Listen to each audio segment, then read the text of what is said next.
Welcome to ആർക്കേസ് stories.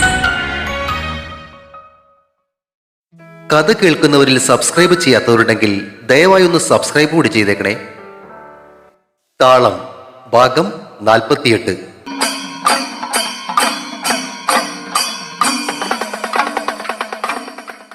ശിവനന്ദനെയും രഘുനന്ദനെയും കണ്ടിട്ടാണോ അതോ ശിവന്റെ കയ്യിലിരിക്കുന്ന തോക്ക് കണ്ടിട്ടാണോ ആക്രമിക്കാൻ ഓടിയെത്തിയവർ പകച്ചു നിൽക്കുന്നതെന്ന് സേതുവിന് മനസ്സിലായില്ല. രഘുനന്ദന്റെ കയ്യിലിരുന്ന തോക്കിൽ നിന്നും ഒരിക്കൽ കൂടി ഭീകരമായ ശബ്ദത്തോടെ തീ പാറി. കയ്യിലിരുന്ന മരക്കമ്പുകളും വടികളും വലിച്ചെറിഞ്ഞിട്ട് അക്രമികൾ ഭയത്തോടെ ഓടി മറയുന്നത് കാറിലിരുന്ന് കണ്ട റോസ് കൈ കൊട്ടി ചിരിച്ചു. നോക്കി കാണടി മോളെ, പുതുശ്ശേരിയിലെ ആൺപിള്ളേരുടെ ചുണ.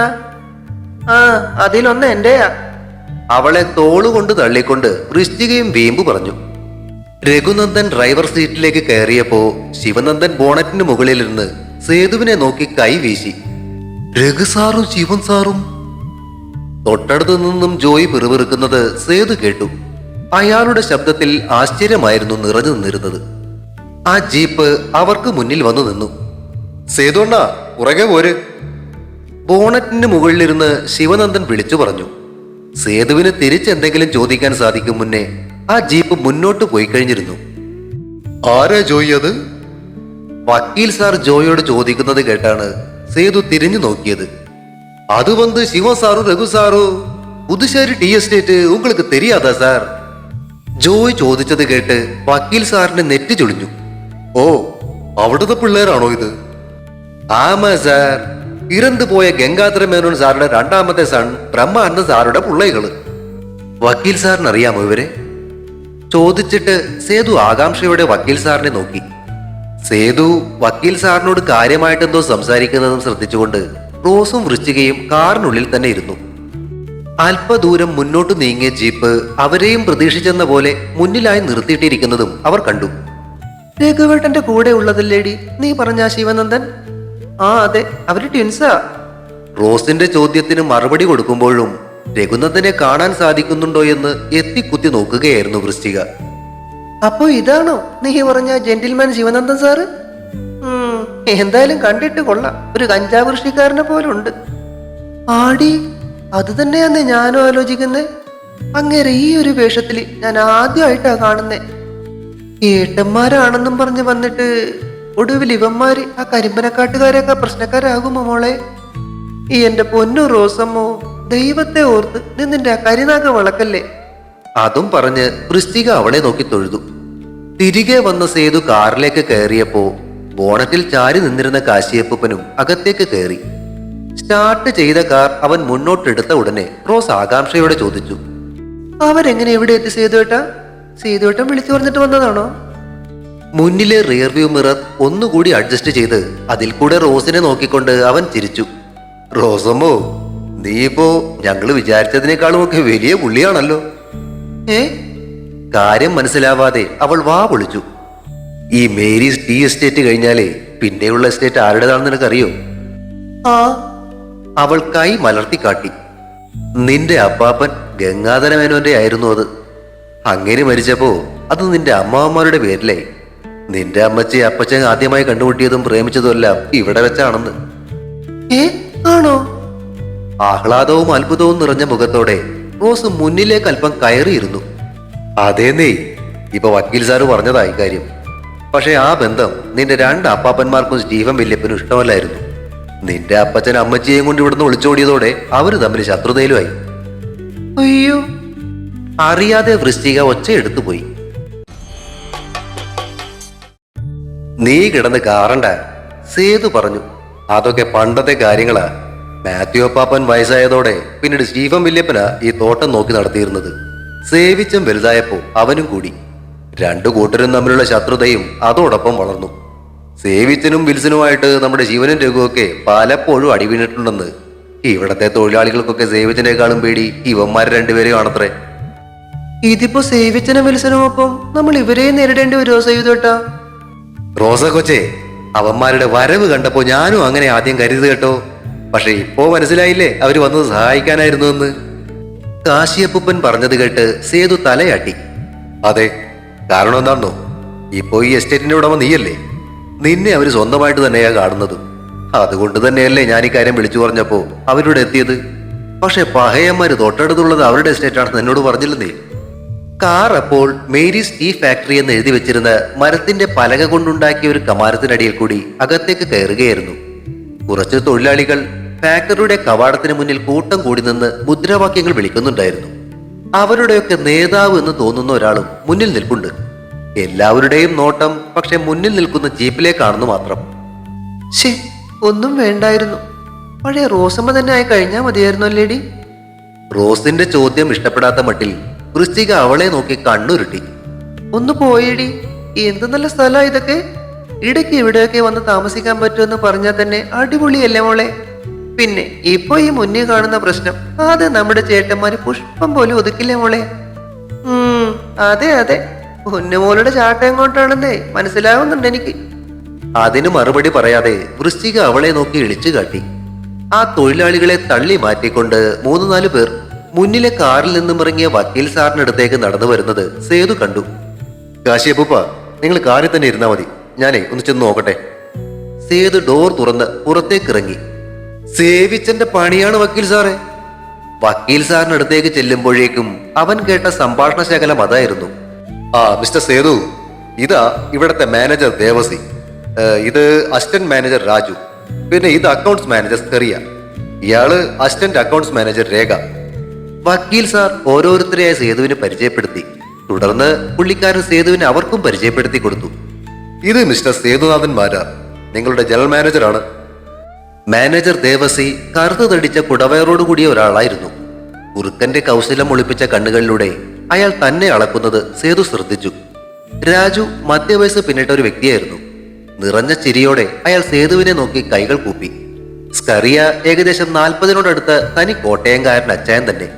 രേഖ അല്പം കൂടി പ്രായം കുറഞ്ഞൊരു പെൺകുട്ടി, പക്ഷെ ചുറുചുറുക്കുള്ളവളാണെന്ന് ഒറ്റ നോട്ടത്തിൽ പറയാം. ഈ രഘുനന്ദന് ശിവനന്ദനും എന്താ ഇവിടെ കാര്യം?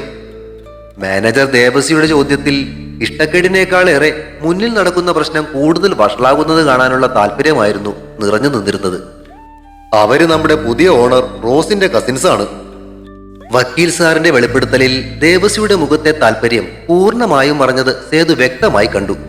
അതേസമയം ബാക്കി 3 പേർക്കും ആ വാർത്ത ഒരു അത്ഭുതമായിരുന്നു.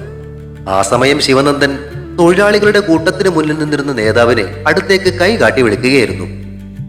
വക്കീൽ സാറിനടുത്തു നിന്നും തിരിഞ്ഞ സേതു ശിവനന്ദന്റെ ജീപ്പിനടുത്തേക്ക് ചെല്ലുമ്പോഴേക്കും നേതാവ് അവർക്കരികിലേക്ക് എത്തിക്കഴിഞ്ഞിരുന്നു. സേതു അണ്ണ, ഇതാ സ്ഥലത്തെ പഞ്ചായത്ത് മെമ്പർ ബാലമുരളി. ബാലമുരളി അവർക്ക് മുന്നിൽ നിന്നും തല ചൊറിയുന്നത് സേതു കൗതുകത്തോടെ നോക്കിക്കണ്ടു. എന്താ ബാല ഇപ്പോഴത്തെ പ്രശ്നം? ജീപ്പിൽ നിന്നും ഇറങ്ങിയ രഘുനന്ദന്റെ ചോദ്യം കേട്ട് ബാലമുരളി തിരിഞ്ഞ് കൂടി നിൽക്കുന്ന തൊഴിലാളികളുടെ നേരെ നോക്കി. അവരെപ്പോഴും ആവേശത്തോടെ മുദ്രാവാക്യം മുഴക്കുകയായിരുന്നു. സാറേ, അതെ, ഈ പുതിയതായിട്ട് കമ്പനി ഏറ്റെടുക്കാൻ വരുന്ന മാഡം ഇപ്പോഴത്തെ ശമ്പളം കുറക്കുമെന്നാ കേട്ടത്. മാത്രമല്ല പുതിയതായി എടുത്തിട്ടുള്ള കുറച്ച് ആൾക്കാരെ പിരിച്ചുവിടുമെന്നും പറഞ്ഞു കേട്ടു. അതാ പ്രശ്നം. ഇതാരാ പറഞ്ഞത്? സേവിച്ചൻ. ആ, എന്നാ ആ സേവിച്ചൻ പറഞ്ഞത് അങ്ങ് മറന്നേക്കുക. പിന്നെ കുറച്ചുപേരെ പറഞ്ഞു വിടുമെന്ന് പറഞ്ഞത് അവൻ പുതിയതായിട്ട് നിയമിച്ച കുറച്ച് ചിങ്കടികളുണ്ടല്ലോ, അവന്മാരെ എന്തായാലും പറഞ്ഞു വിടും. താൻ അതിനിടയ്ക്ക് കയറി നിന്നാല് തനിക്കും കിട്ടും പണി. അതിന് ഞങ്ങൾ തന്നെ വേണമെന്നില്ല. ഈ സേതുവണ്ണനുണ്ടല്ലോ, ആളങ്ങ് കുറച്ചാള് ബോംബെയിലായിരുന്നു. മനസ്സിലായി കാണുമല്ലോ എന്തിനാണെന്ന്. രഘു പറഞ്ഞത് കേട്ട് സേതു മുഖം ചുളിച്ചപ്പോ ശിവൻ സേതുവിനെ നോക്കി കണ്ണിറുക്കി. ഞാൻ നോക്കിക്കൊള്ളാം സാറേ, പക്ഷേ എനിക്ക് മനസ്സിലാവാത്തത് അതല്ല. ഇവിടെ ഒരു പ്രശ്നം ഉണ്ടായാലും സാധാരണ സന്തോഷിക്കുന്നവരല്ലേ നിങ്ങൾ. നിങ്ങൾ ഇപ്പോ ഇവിടെ അതൊന്നും എനിക്ക് മനസ്സിലായില്ലല്ലേ. മുന്നോട്ട് വന്ന രഘുനന്ദൻ ബാലമുരളിയുടെ തോളിൽ മെല്ലെ ഒന്ന് തട്ടി. എടോ, പുതിയതായി കമ്പനി ഏറ്റെടുക്കുന്നതേ ഞങ്ങളുടെ പെങ്ങളാടോ, മിസ് റോസ്മേരി. ബാലമുരളി അല്പനേരം വാ പൊളിച്ചു നിന്നിട്ട് ചോദിച്ചു. അല്ല, അപ്പൊ ഇവര് ഇവിടത്തെ ജോസഫ് അച്ചായന്റെ മകനല്ലേ സാറേ? ആ ജോസഫ് അച്ചായ മണ്ണ് അടിച്ചുകൊണ്ടുപോയതേ ഞങ്ങളുടെ അപ്പച്ചിയാടോ. ആ കഥ അറിയണമെന്നുണ്ടെങ്കിൽ വീട്ടിൽ സുഖമില്ലാതെ കിടക്കുന്ന എന്റെ അച്ഛനോട് ചോദിച്ചാൽ മതി, പറഞ്ഞു തരും. താൻ ചെല്ല്. പോകുമ്പോഴേ ദേ ഈ കൂടി നിൽക്കുന്നവന്മാരെ പണിക്ക് പറഞ്ഞു വിട്ടിട്ട് വേണം പോകാൻ, മനസ്സിലായല്ലോ? ബാലമുരളി വീണ്ടും തല ചൊറിഞ്ഞു. വൈകിട്ട് ബംഗ്ലാവിലേക്ക് വന്നാ മതി. അത് കേട്ടതോടെ അയാളുടെ മുഖം സ്വിച്ചിട്ടതുപോലെ തെളിഞ്ഞു. എന്നാ പിന്നെ ഞാൻ അവരങ്ങ് പറഞ്ഞു വിട്ടേക്കാം സാറേ. അല്പം നടന്നിട്ട് അയാൾ തിരിഞ്ഞു നിന്നു. സാറേ, അതേ, ഈ കമ്പനിയിൽ നിന്നും പറഞ്ഞു വിടാനുള്ളവന്മാരെ വിടുമ്പോഴേ എന്തെങ്കിലുമൊക്കെ ഒരു നക്കാപ്പിച്ച കൊടുത്തേച്ചും വിടണേ, ഇല്ല എനിക്ക് മണിയാകും. അതാലോചിക്കാം.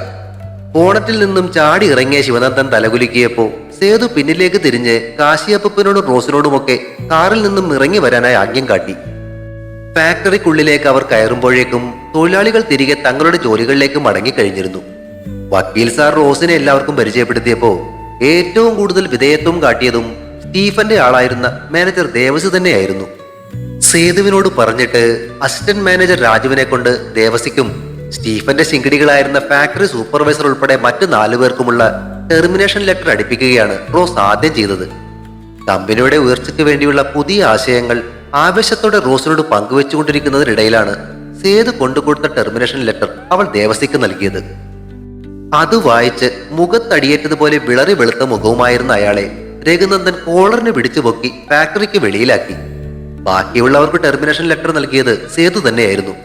കൊടുക്കാനുള്ള ശമ്പളം കൂടാതെ 3 മാസത്തെ എക്സ്ട്രാ ശമ്പളവും മറ്റ് അലവൻസുകളും അടങ്ങിയ ചെക്കുകളും കൂടി സേതു അവർക്ക് നൽകി. കമ്പനി പൂട്ടിക്കും എന്ന് പറഞ്ഞ് മുദ്രാവാക്യം വിളിക്കാൻ ശ്രമിച്ച അവരെ ശിവനന്ദന്റെ കയ്യിലിരുന്ന തോക്ക് നിശബ്ദരാക്കി.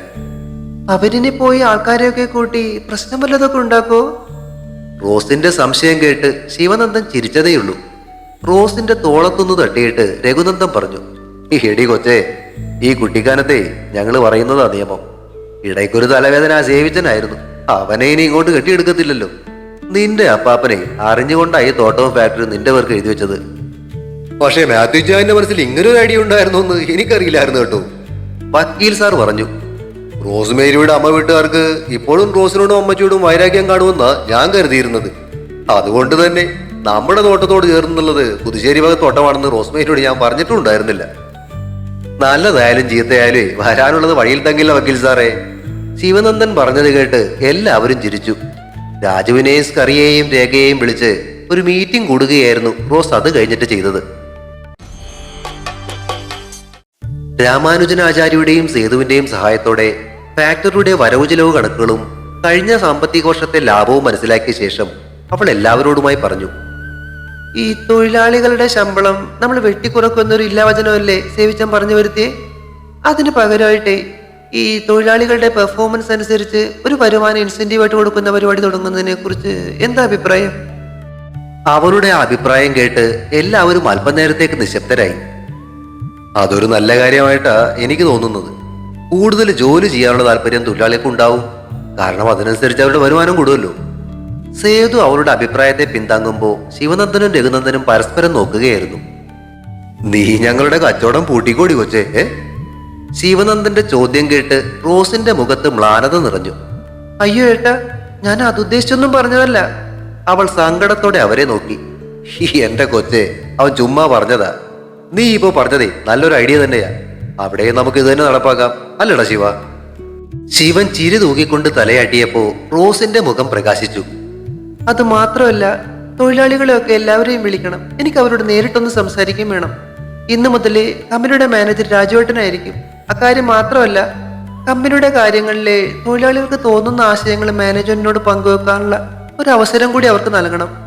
നല്ല ആശയങ്ങളാണെങ്കിൽ നമുക്ക് അതും ആലോചിക്കാം.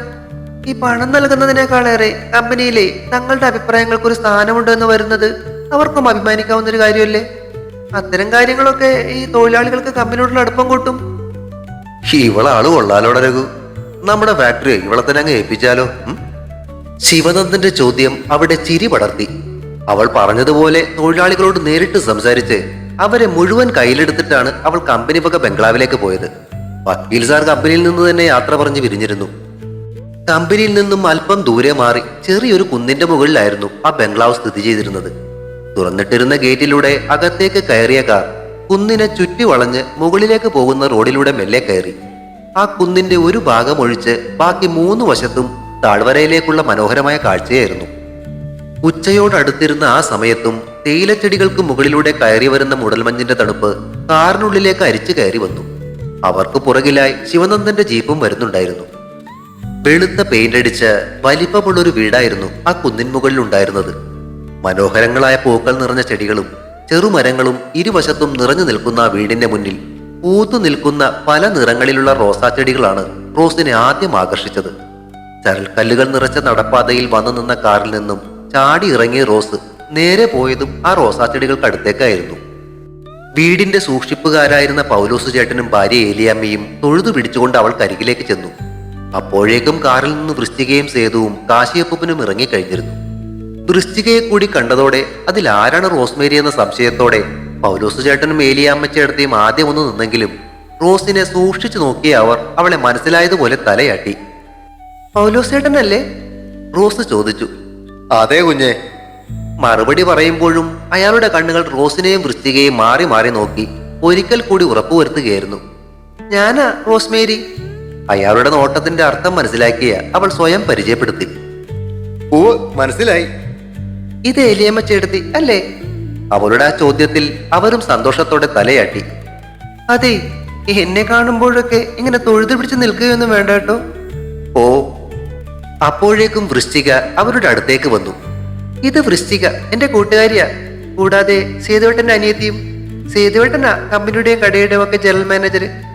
അറിയാം കുഞ്ഞെ, വക്കീൽ സാർ എല്ലാം വിളിച്ചു പറഞ്ഞിരുന്നു. കുഞ്ഞിന് അമ്മച്ചിയുടെ അതേ രൂപം തന്നെയാകട്ടോ.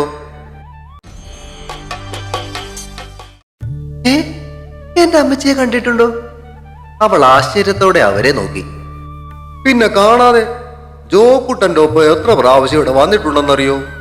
ഇവള് വെക്കുന്ന മീൻകറി അമ്മച്ചിക്ക് വലിയ ഇഷ്ടമായിരുന്നു. പെട്ടെന്നൊരു നിമിഷത്തേക്ക് അവൾ പഴയ കുഞ്ഞു റോസമ്മയായി. ആണോ? എങ്കിൽ എനിക്കും വേണം ആ മീൻകറി. പിന്നെ എന്താ, കുഞ്ഞകത്തേക്ക് കയറി വാ, എല്ലാം ഉണ്ടാക്കി വെച്ചിട്ടുണ്ട്. ഏലിയാമ്മച്ചേടത്തെ സന്തോഷത്തോടെ അവളെ വിളിച്ചു. അവൾ കൈകൾ കൂട്ടിത്തിരുമി തണുപ്പകറ്റിക്കൊണ്ട് വൃശ്ചികയോട് ചേർന്ന് നിന്നു. ഇപ്പോഴേ എന്ത് തണുപ്പാണല്ലേടി? അതെ, ഇനിയിപ്പോ രാത്രിയാകുമ്പോ എന്താകുമോ?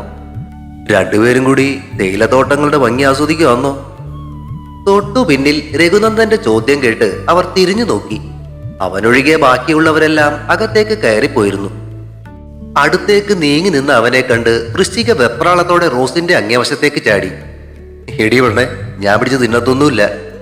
അവന്റെ ആ പരിഭവം കണ്ട് റോസ് ഒരു ചിരിയോടെ വൃശ്ചികയെ പിടിച്ച് അവൻ അരികിലേക്ക് തന്നെ നിർത്തി. നിങ്ങളായി, നിങ്ങളുടെ പാടെ, ഞാനില്ല സ്വർഗത്തിലെ കട്ടുറുമ്പാവാൻ. കൈ വിടുവിക്കാൻ ശ്രമിച്ചവരുടെ കയ്യിൽ വൃശ്ചിക ഒന്നുകൂടി മുറുകെ പിടിച്ചു. പോകല്ലേടി പ്ലീസ്. മുന്നിലേക്ക് കയറിയ രഘുനന്ദൻ അവളെ നോക്കി മീശ വിരിച്ചതോടെ കൈയിന്റെ ബലം ചോർന്നുപോയതുപോലെ അവൾ തല താഴ്ത്തി.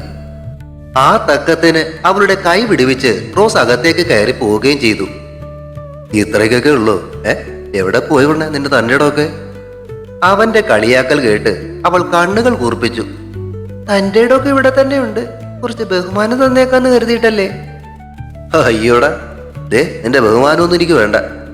ഓ, അവൾ ചിറി കോട്ടി. വേണ്ടെങ്കി വേണ്ട. പകരം കുറച്ച് സ്നേഹം കിട്ടിയ തരക്കേടില്ലായിരുന്നു തോന്നുന്നു. കണ്ണുകളിൽ കുസൃതി നിറച്ച നോട്ടം കണ്ടില്ലെന്ന് നടിച്ചുകൊണ്ട് അവൾ മലയടിവാരത്തിലേക്ക് നോക്കി. തോന്നുന്നു, തണുപ്പൊക്കെ അല്ലേ? അയ്യേ, നീ എന്നെ പറ്റി അങ്ങനെയാണോ ധരിച്ചിരിക്കുന്നേ? ഓ, പച്ചവെള്ളം അരച്ചു കുടിക്കുന്ന പഞ്ചപാപം. മനസ്സിൽ അങ്ങനെ ഓർത്തെങ്കിലും അവൾ പറഞ്ഞത് മറ്റൊന്നായിരുന്നു. ഇനിയിപ്പോ എങ്ങനെയാലും എന്താ, എന്റെ തലയിലല്ലേ ആകാൻ പോകുന്നേ. അതെ, പൂർണ്ണ സമ്മതം ഉണ്ടെങ്കിൽ മാത്രം മതി, അല്ലാതെ ഔദാര്യമായിട്ടൊന്നും വേണ്ട. ഓ, എന്തോന്നു ഗോ? ഇതെന്തൊരു കാട്ടുപോത്ത. അവൾ പിറുപിറുത്തു. എന്തേലും പറയാനുണ്ടെങ്കിലേ ഉറക്കെ പറയടി.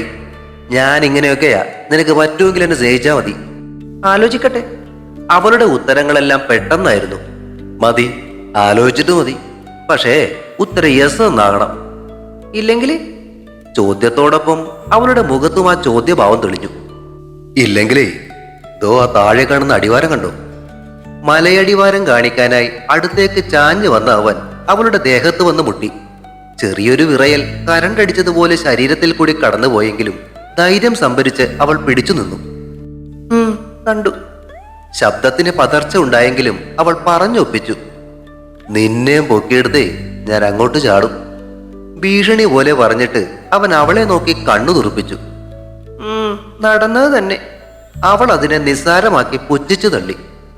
കാണണോ, വെല്ലുവിളിക്കും പോലെ അവൻ അവളിലേക്ക് വീണ്ടും അടുത്തു. ഇനിയും തർക്കിച്ചാൽ അവനൊരു പക്ഷെ എടുത്തു പോക്കുമെന്ന് തോന്നിയതുകൊണ്ട് അവൾ വിലങ്ങനെ തലയാട്ടി. വേണ്ട. അങ്ങനെ വഴിക്കുക. അപ്പോ എപ്പോ പറയും? എന്ത്? അവൾ കണ്ണു വിഴിച്ചു. എന്നെ ഇഷ്ടമാണെന്ന കാര്യം. അതല്ലേ പറഞ്ഞത് ആലോചിക്കട്ടെ എന്ന്. ഇങ്ങനെ ആലോചിക്കുമ്പോഴേ മറുപടി എസ്സാകാൻ ഒരു കാര്യം ചെയ്താൽ മതി. എന്തോന്നാ അത്? ചോദിച്ചുകൊണ്ട് അവൾ ആകാംക്ഷയോടെ അവനെ നോക്കി. ദാ അത് കണ്ടോ? അവൻ വീണ്ടും താഴേക്ക് വിരൽ ചൂണ്ടി. പച്ചപ്പ് നിറഞ്ഞു നിൽക്കുന്ന തേയിലച്ചെടികൾക്കിടയിലൂടെ മെല്ലെ പരന്ന് അവയെ പൊതിഞ്ഞ് മൂടൽമഞ്ഞ് മുകളിലേക്ക് കയറി വരുന്നുണ്ടായിരുന്നു. ആ കാഴ്ചയുടെ ഭംഗി ആസ്വദിച്ചുകൊണ്ട് അവൾ ഒരു നിമിഷം നിന്നുപോയി. തണുത്ത കവളിലമർന്ന ചുണ്ടുകളുടെ ചൂടിനൊപ്പം ഉരഞ്ഞ മീശത്തുമ്പുകൾ ഇക്കിളി കൂട്ടിയപ്പോഴാണ് അവന്റെ കുസൃതി അവൾ അറിഞ്ഞത്.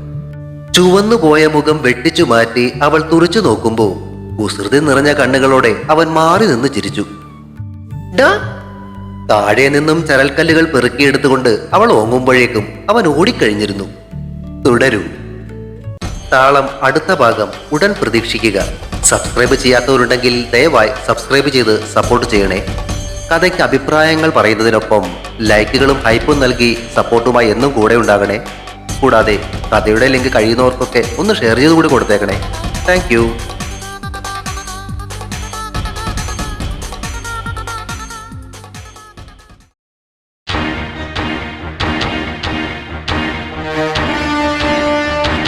See you soon.